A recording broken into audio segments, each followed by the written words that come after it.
Bună, dragi urmăritori! Bun venit pe canalul nostru! Un suflet pierdut, Halil Ibrahim și iluzia fascinantă. În acest joc complex pe care îl numim viață, oamenii găsesc uneori căi neașteptate și pot fi fascinați de identități neașteptate. Dar uneori aceste căi fac o persoană de nerecunoscut. Povestea lui Halil Ibrahim începe în acest moment. În timp ce Halil Ibrahim a fost poate cineva pe care mulți oameni l-au cunoscut, iubit și considerat un exemplu la un anumit moment al vieții sale, într-o zi a luat o cale pe care nimeni nu o putea înțelege. La sfârșitul acestui drum, întâlnim un mag pierdut pe nume Melisa. Acum a fost în minte următoarea întrebare. Cum a putut un bărbat ca Halil Ibrahim să cadă sub influența unei femei atât de obișnuite, poate fără vreun merit? În căutarea răspunsului la această întrebare, este necesar să ne gândim la schimbarea lui Halil Ibrahim. Pentru că această schimbare nu s-a limitat la interesul lui pentru o femeie. A ignorat multe lucruri în viața lui, a lăsat în urmă toate identitățile pe care le-a iubit, le-a prețuit și poate pe care le-a întâlnit în trecut. Această pierdere nu a fost doar pierderea unui individ, ci și pierderea unei figuri iubite a unei societăți. Halil Ibrahim a fost întotdeauna o persoană respectată și apreciată de oamenii din jurul lui. Era cunoscut pentru sârguința, inteligența și priceperea sa în relațiile umane. Oricine l-a întâlnit odată și-a simțit imediat admirația. A fost o inspirație pentru mulți oameni și a dat un exemplu pentru cei din jur prin succesul său. Din acest motiv, schimbarea radicală din viața lui Halil Ibrahim a avut un mare efect de șoc pentru mulți oameni.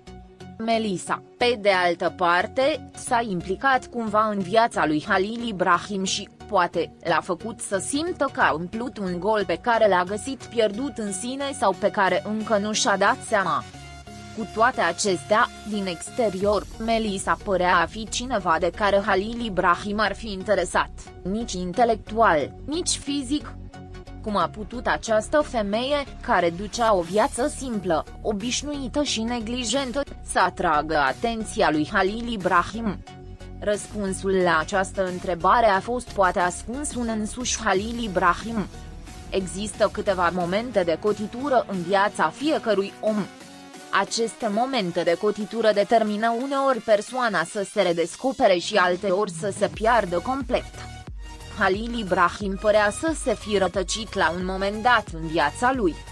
Ce te-a impresionat atât de mult? A fost Melisa cu adevărat cineva cu puterea de a-și schimba viața sau a fost o reflectare a golului din interiorul lui Halil Ibrahim? Cei care l-au cunoscut pe Halil Ibrahim au fost uimiți de inteligența, cultura și abilitățile sale.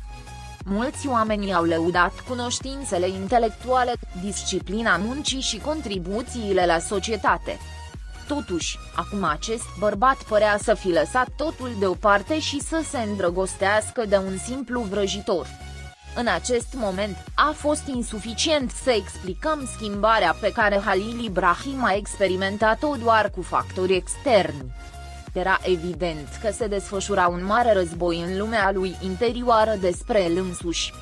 Când Melisa a intrat în viața lui Halil Ibrahim, nu a lăsat nici o impresie că este o femeie fermecătoare. Nici inteligența sa profesională, nici cunoștințele sale intelectuale și nici farmecul său fizic nu erau la un nivel care să-l impresioneze pe Halil Ibrahim.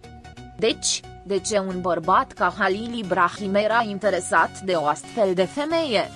Aici a intrat în joc iluzia fascinantă. Uneori, oamenii își creează iluzii pentru a umple golurile din viața lor. Poate că Halil Ibrahim urmărea ceva ce credea că a găsit în Melisa. Acest lucru nu era nici frumusețe, nici inteligență. Poate că a fost doar un vis creat de Halil Ibrahim pentru a scăpa de haosul din interiorul său. Poate că Melisa nu era un magician adevărat, dar părea ca unul în ochii lui Halil Ibrahim. Această vrajă era ceva care de fapt nu exista. S-a format doar în lumea mentală a lui Halil Ibrahim. confuzia pe care o trăiește o persoană în lumea sa interioară o poate deconecta de realitatea lumii exterioare. Poate că Halil Ibrahim a pierdut eșecurile, temerile și anxietățile propriei sale vieți în iluzia Melisei. Pentru el, această femeie a fost o cale de evadare. Oricât de complexă și provocatoare a fost lumea reală, lumea prezentată de Melisa a fost mai simplă și mai ușoară. Cu toate acestea, această simplitate l-a făcut pe Halil Ibrahim să lase în urmă tot ceea ce prețuia. Cercul apropiat de Halil Ibrahim a observat cu îngrijorare această schimbare. Cei care îl cunoșteau încercau să înțeleagă cum devenise o persoană atât de diferită. Halil Ibrahim nu mai era omul valoros al trecutului. Prietenii, familia și cei dragi, care erau îngrijorați pentru el, așteptau în speranța că într-o zi se va întoarce. Cu toate acestea, Halil Ibrahim a fost prins în noroi. Și să ieși din noroiul ăla nu ar fi atât de ușor pe cât credeam. Când o persoană își pierde identitatea, aceasta se afectează profund nu numai pe sine, ci și mediul său. Pierderea lui Halil Ibrahim a șocat profund mulți oameni, inclusiv pe el. Oamenii care au petrecut timp cu el și au învățat de la el nu și-au mai putut vedea vechii prieteni.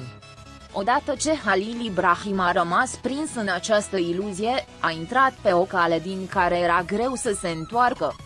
Deși această prăbușire a lui Halil Ibrahim pare tragică, fiecare pierdere poate oferi o șansă de renaștere. Uneori, oamenii fac greșeli mari la un moment dat în viața lor.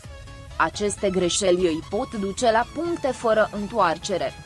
Cu toate acestea, important este să învățați din aceste greșeli și să vă recuperați. A existat o rază de speranță pentru Halil Ibrahim. Această lumină poate străluci doar atunci când scapi de această iluzie și înfrunți faptele. Magia Melisei a fost doar o iluzie. Lumea reală avea o structură mult mai complexă și mai profundă. Când Halil Ibrahim își dă seama de acest adevăr, poate că își va recăpăta vechea identitate. Povestea lui Halil Ibrahim dezvăluie de fapt o situație care poate apărea în toate viețile noastre. Viața ne poate duce uneori pe căi neașteptate. Ne putem pierde propria identitate și rămâne prinși în iluzii. Totuși, important este să te trezești din aceste iluzii și să înfrunți faptele. Halil Ibrahim poate să fi fost prins în iluzia unui magician.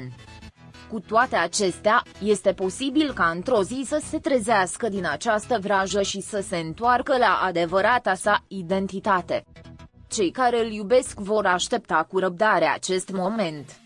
La urma urmei, chiar și un suflet pierdut își poate găsi drumul într-o zi. Pascali